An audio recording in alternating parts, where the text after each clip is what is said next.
नमस्कार दोस्तों, कैसे हो आप सारे लोग। आशा करती हूँ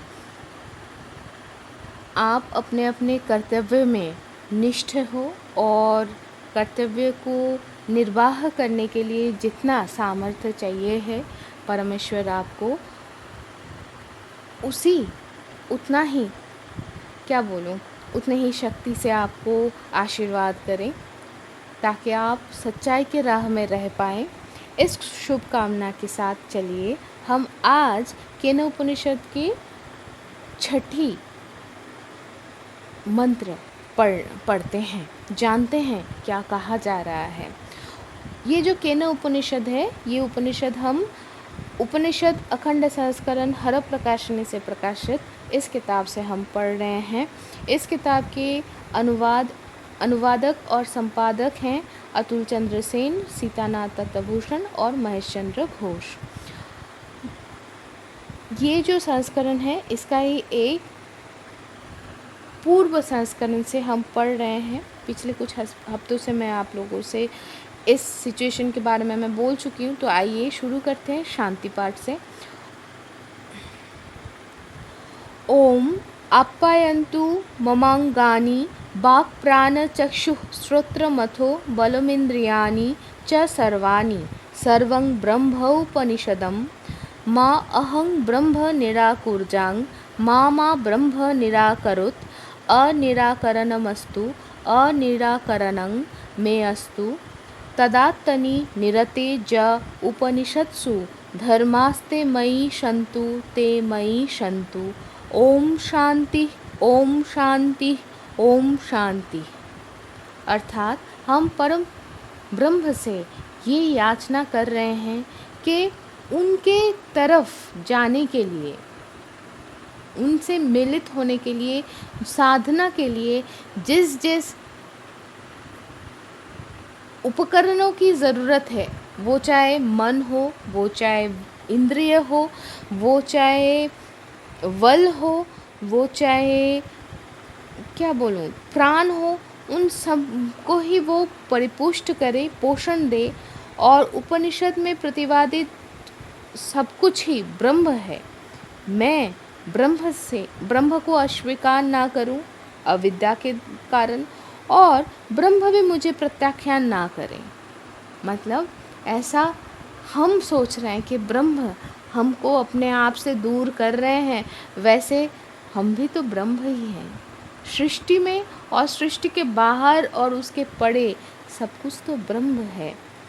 तो ये रियलाइजेशन तो ज़रूरी है। ये रियलाइजेशन होना ही मतलब नहीं करना या नहीं समझना मतलब मैं अस्वीकार कर रही हूँ। और अगर मैं अस्वीकार कर रही हूँ, इसका अर्थ ये है कि परम ब्रह्म के अंदर भी परम ब्रह्म भी अभी तक उस यात्रा में हमें नेक्स्ट स्टेप में पहुँचने के लिए, उस पड़ाव तक हमें पहुँचने के लिए वो सारे सिचुएशन में नहीं डाले हैं। तो हम ज़रूर मांगेंगे कि हमारा ये यात्रा द्रुत हो।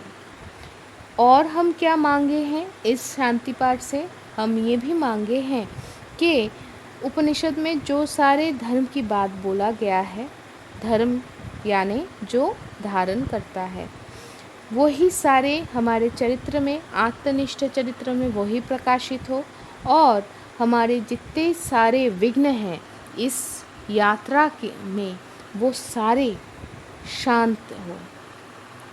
क्योंकि हम ये सोच सकते हैं कि खाना पकाना, रसोई करना, पढ़ाई लिखाई करना या पढ़ाना या संसार के काम करना ये शायद साधन भजन नहीं है।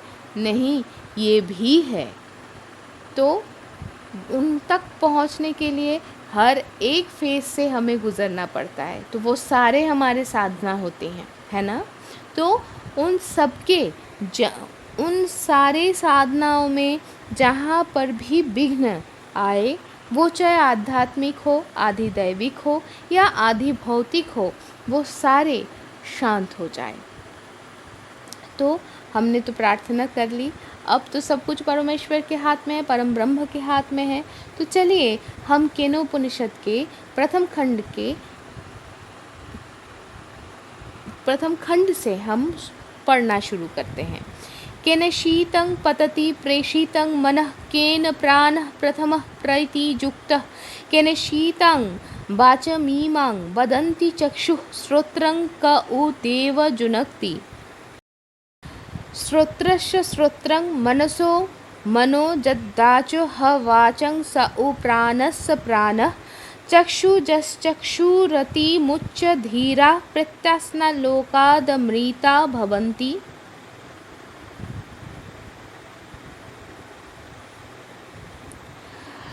न तत्र चक्षुर्गच्छति न वाग् गच्छति नो मनो न विद्म न विजानीम जथैतदनुशिष्यात् अन्नदेव तद्विदितादथो अविदितादधि इति शुश्रूं पूर्वेषां जे नस्तद् व्याचचक्षिरे।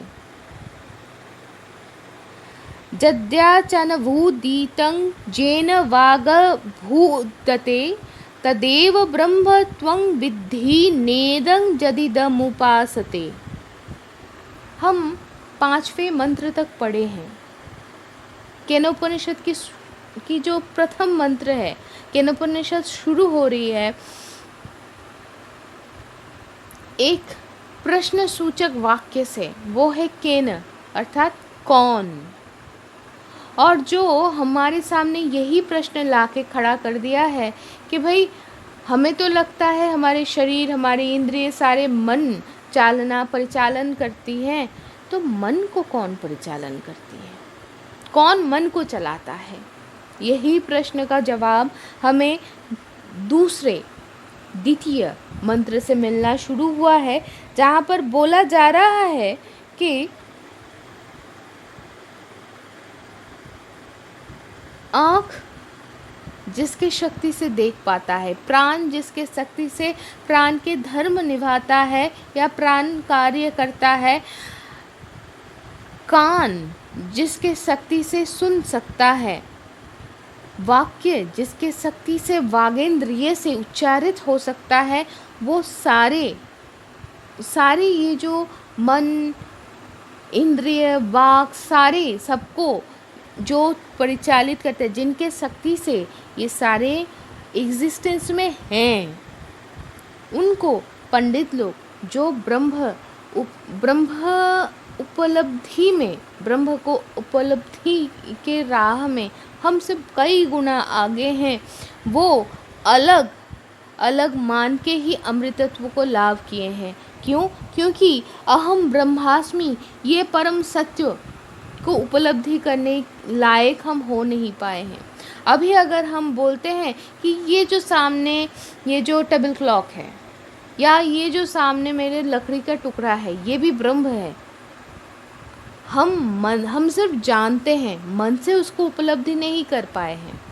तो हुआ क्या कि हम ब्रह्म को उनके ही कुछ चुनिंदे गुणों से बांध दिए।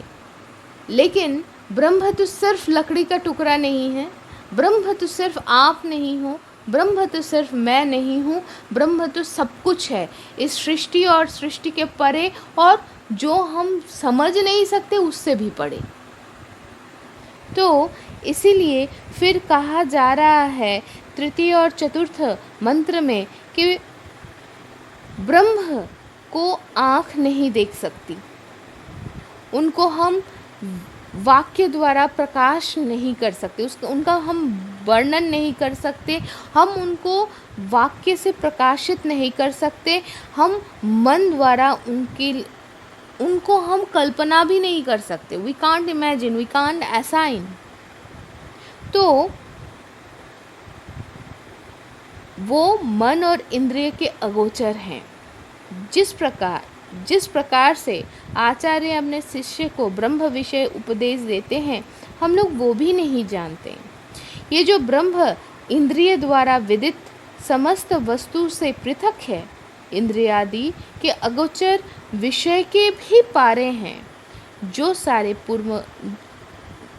पूर्वगामी जो आचार्य हैं, जो ब्रह्म विषय में उपदेश दे के गए हैं, हम उनके निकट यही सुने हैं कि भाई वो मन और इंद्रिय के अगोचर हैं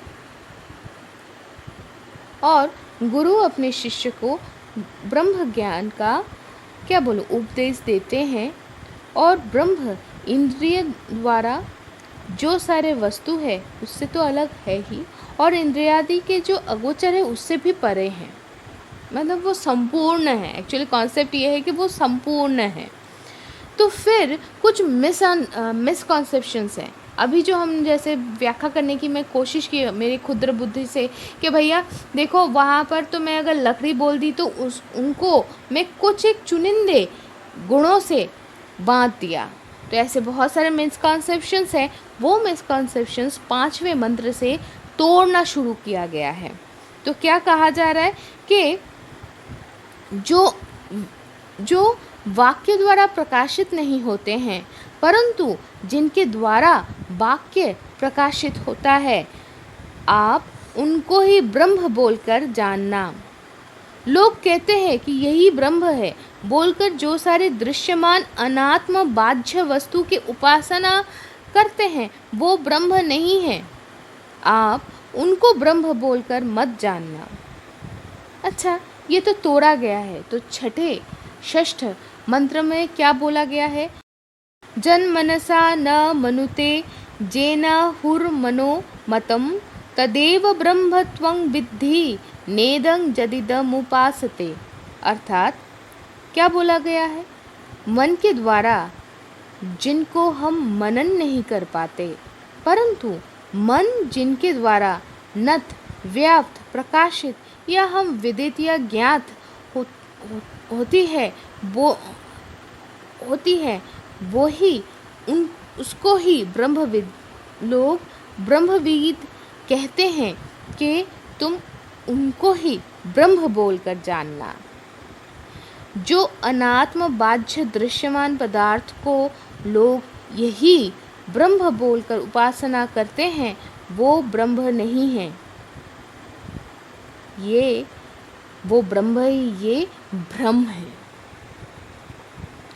तो इसके आगे सप्तम मंत्र में क्या हुआ वो तो हम जानेंगे अगले हफ्ते, लेकिन तब तक ये रियलाइजेशन बहुत बड़ी है कि हम साकार निराकार बोलकर परमेश्वर को किसी भी गुण में हम बांधने की धृष्टता नहीं कर सकते हैं, क्योंकि वो त्रिगुणमय और त्रिगुणातीत वो सब कुछ है।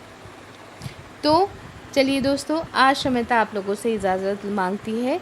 आप सारे अच्छे रहना, खुश रहना और सच्चाई पे रहना। शुभमस्तु।